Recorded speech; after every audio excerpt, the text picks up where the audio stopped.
Kazaktın yarası. Kazaktın danası, Türk'ün havası, var demişsindir bir adamın babası. Var demişsindir bir adamın babası.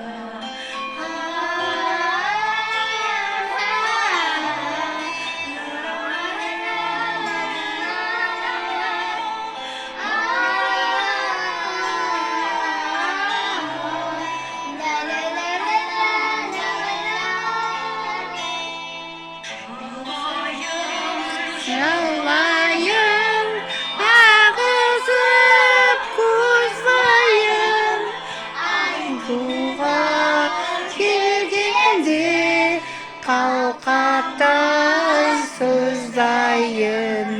Aytuğa kelgende kavkattan sızlayın.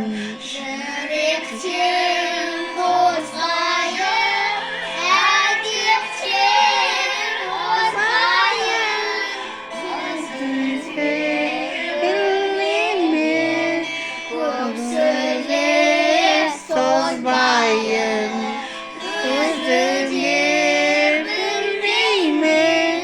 Çok söyleyip sozmayın.